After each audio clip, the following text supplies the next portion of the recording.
Meninos, muito obrigada sempre pela participação aqui, a troca, né, que vocês têm conosco, a gente agradece demais. E ó, como prometido, né, a eventual cobrança pela água bruta, como prevê a minuta de um decreto do governo do Rio Grande do Norte, terá impactos, gente, significativos na cadeia produtiva aqui do estado. E para conversar, para a gente entender um pouco mais sobre esse assunto, sobre esses impactos, Tribuna Livre recebe, a partir de agora, o presidente da Federação da Agricultura e Pecuária do Rio Grande do Norte, FAERN, o José Vieira. Presidente, seja muito bem-vindo mais uma vez aqui ao nosso programa, num assunto que está aí na boca, principalmente aí dessa cadeia produtiva aqui do nosso Rio Grande do Norte. A situação está complicada, né? Cada vez mais a gente vê aí que o pessoal não reclama, mas fica meio apreensivo com essa cobrança, né, que vai ser realizada, talvez, daqui a algum tempo, né, dessa água bruta. Seja muito bem-vindo. Bom dia para o senhor. Bom dia, Andrés. Bom dia, Edivan Martins, todos que estão aí nos assistindo, nos ouvindo pela Jovem Pan News. Realmente assusta. O governo, toda vez que faz um movimento de cobrança de um novo imposto, de uma nova taxa, a gente não sabe onde vai parar. E quando taxa, principalmente o setor produtivo, isso nos assusta mais ainda. Mas a gente precisa de lembrar que essa água toda a sociedade potiguar vai pagar.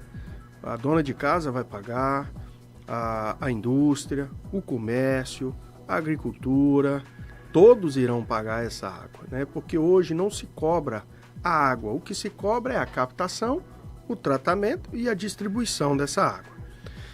Nós temos nos reunido com todos os setores, temos discutido, o governo do estado também. Essa semana que passou, nós tivemos uma reunião com os irrigantes lá no Baixa Sul, ao qual a federação, inclusive, pediu um prazo de 120 dias ao governo, ao secretário Ficou Paulo 90, Varela. foi? Não, 120 porque 90 foi dado ao pessoal da cana. Sim. Né? Então não tem como a federação, que vai englobar, que vai organizar tudo, toda a documentação e fazer os encaminhamentos, ter o mesmo prazo de um setor, então isso fica completamente fora. Então o que ficou acordado lá foi 120 dias para que a gente possa apresentar aí os impactos, o que vai acontecer, né? Porque o governo a todo momento está dizendo que não quer impacto, não quer que o setor seja prejudicado, nenhum setor da economia, mas nos deixa muito preocupado, né? Porque, como eu disse, a gente inicia se cobrando, mas a gente não sabe até onde isso vai. E isso pode inviabilizar, sim, os setores. Então, foi uma discussão muito boa, foi pela primeira vez que, de fato, o governo entendeu que precisa de ter a gente precisa de conversar com a Federação da Agricultura, com os setores, e a Federação está compilando todos os documentos, todas as informações de outros estados, levantamento, impacto. Isso demanda tempo, isso não é da noite para o dia. Né? Conversando com todos os setores, agora pela manhã eu estava reunido com os produtores de peixe, com a piscicultura. Né? Semana passada eu estava com o pessoal da irrigação. Então isso é uma construção, e é isso que o governo tem demonstrado que quer construir. Então, se quer construir, nós vamos construir e vamos ver até onde o setor pode suportar essas cobranças.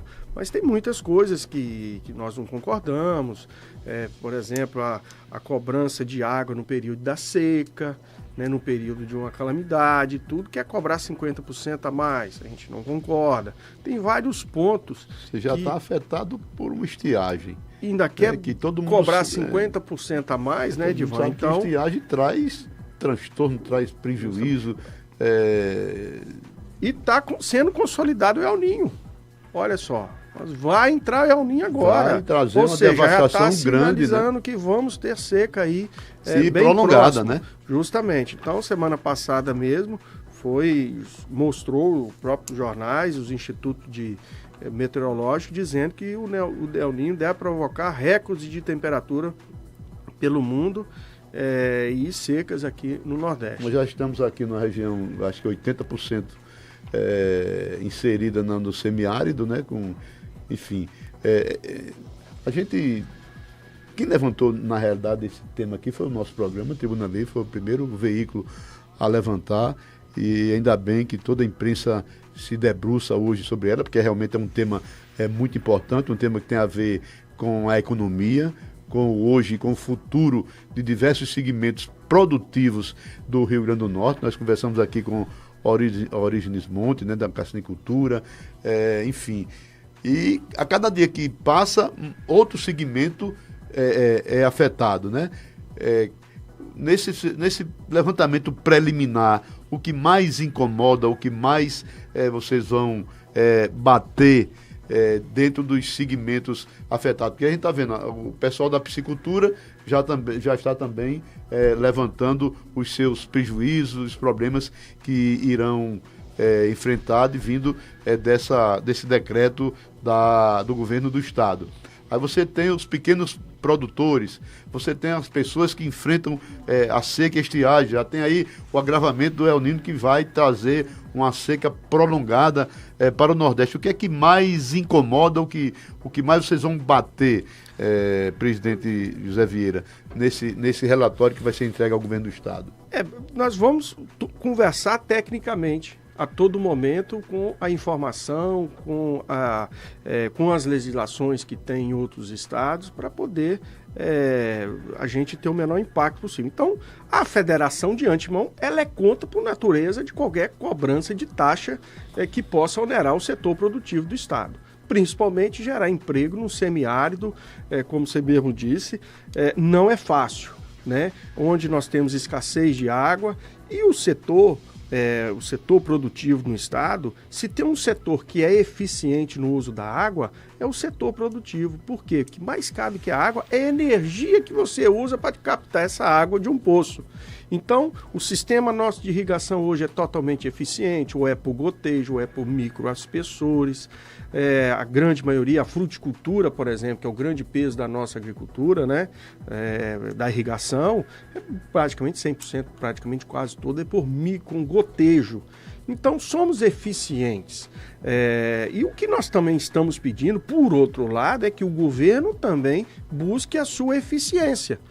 A Caerne tem um desperdício de mais de 48% da água. E aí? Vamos buscar essa eficiência, vamos fazer programas. Paga por nós, né? Paga, justamente.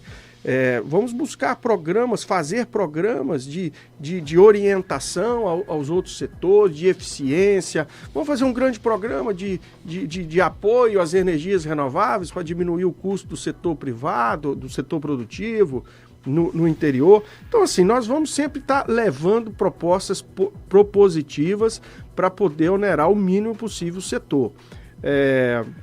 Então, de forma que agora, por exemplo, eu estive semana passada num evento no Ceará, um evento chamado PEC Nordeste, que reuniu lá vários, inclusive mandamos caravanas de produtores rurais aqui do estado, os alunos do curso técnico, né, de zootecnia, de agronegócio, fruticultura para lá, porque realmente foram 3 dias muito proveitosos, e lá a gente vê um outro sentimento. Lá a gente escuta o governador do estado desonerando a cadeia produtiva. Lá ele anunciou, por exemplo, que o setor da pecuária de leite, o setor da indústria de leite, 100% vai ser desonerado. Então, assim, está tirando peso do setor produtivo, né? Então, isso para nós é importante. Aí eu pergunto, Zé Vieira, enquanto o governo do Ceará e outros governos do Nordeste agem dessa forma, e o governo do Rio Grande do Norte age taxando, trazendo mais ônus para o setor produtivo, isso não cria regionalmente uma concorrência, não digo desleal, mas uma concorrência ingrata? O Rio Grande do Norte perde, enquanto outros estados recebem incentivo. Por exemplo, carcinicultura. Se você aplica esse decreto do governo do estado, taxando, vai aumentar os custos de produção do camarão, talvez o preço do camarão, que a gente tem uma disputa aí direta com o Ceará, né, na produção de camarão.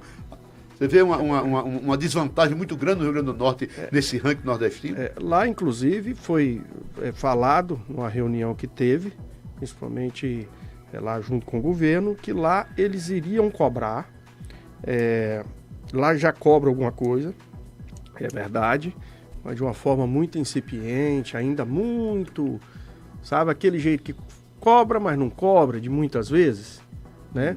Porque o governo sabe do peso que é se você começar a onerar demais o setor produtivo. Mas lá, por exemplo, a parte da cassinocultura, nós escutamos lá em todos os corredores, inclusive pessoas de governo, falando que lá vai ser cobrado R$5 por hectare de lâmina d'água, de água doce, na cassinocultura.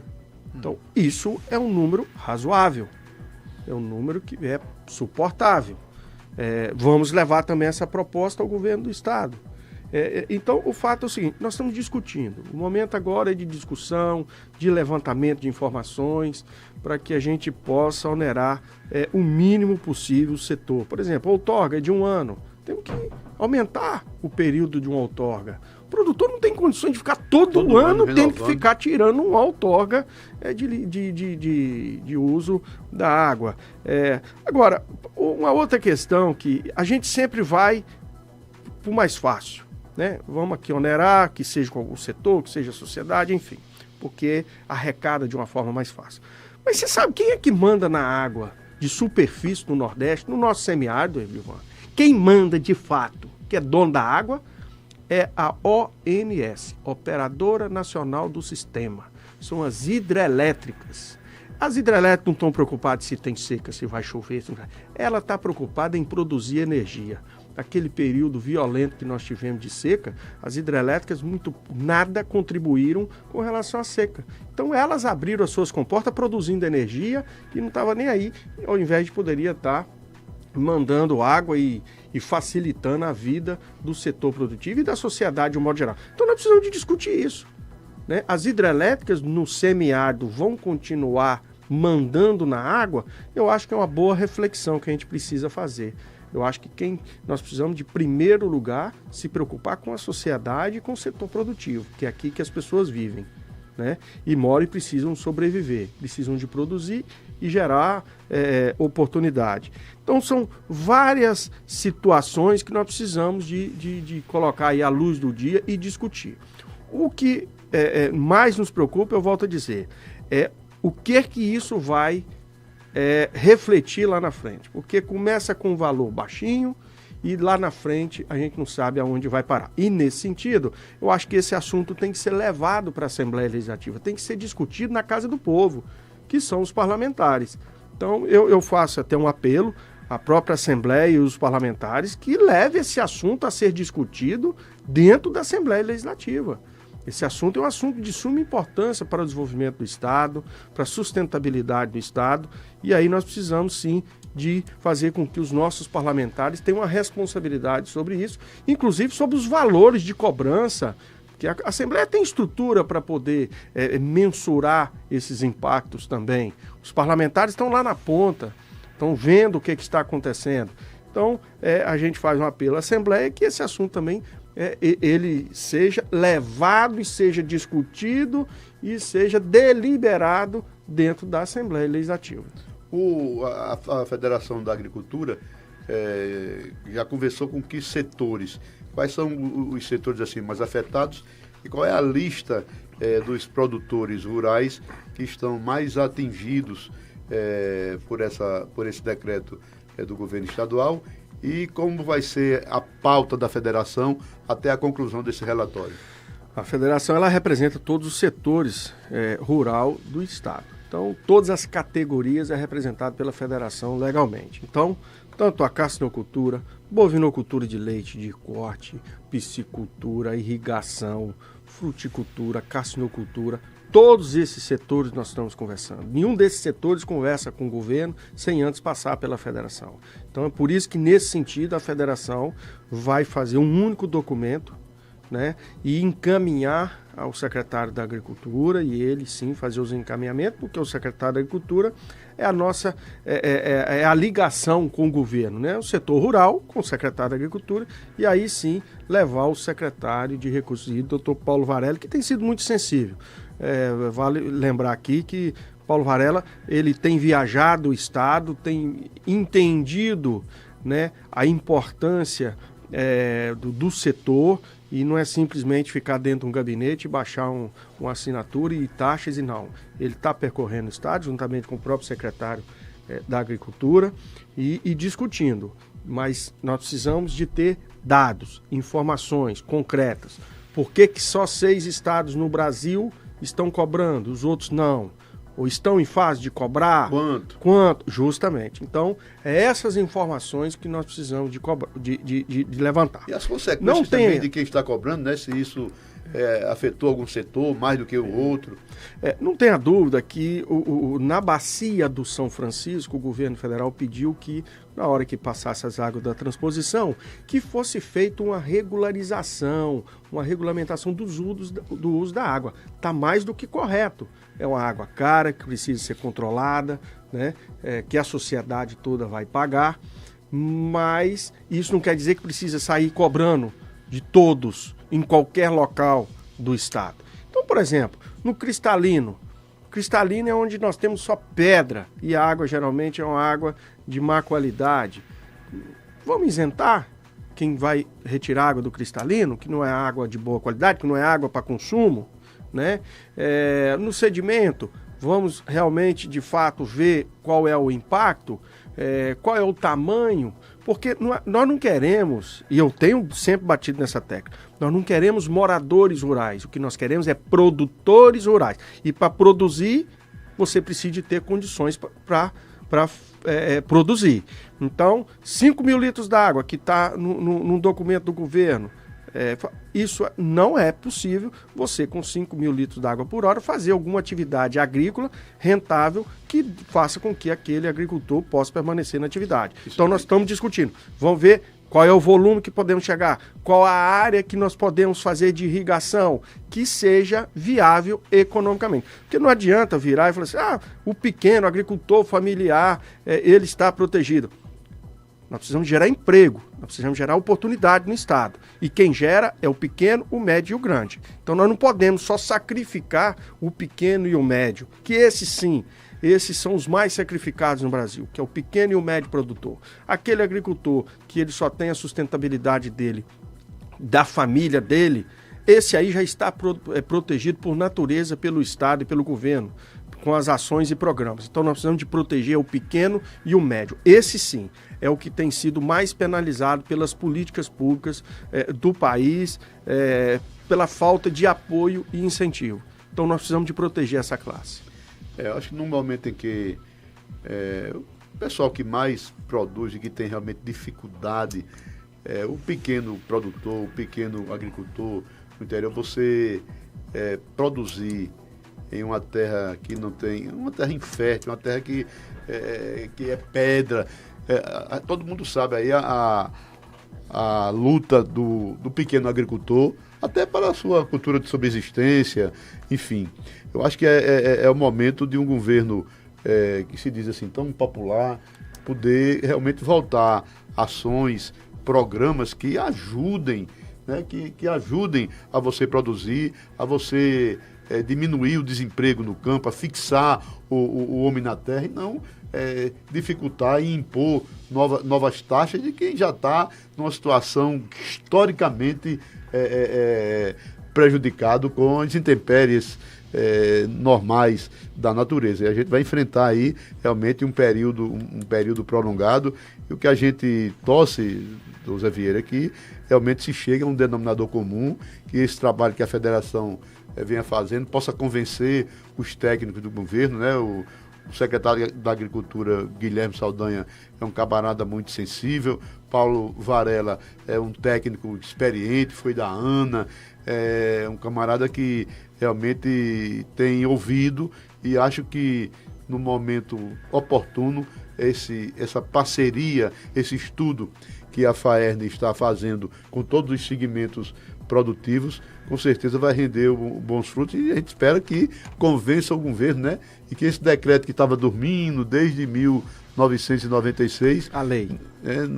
A lei. Agora é a regulamentação. Agora ela transformou num decreto.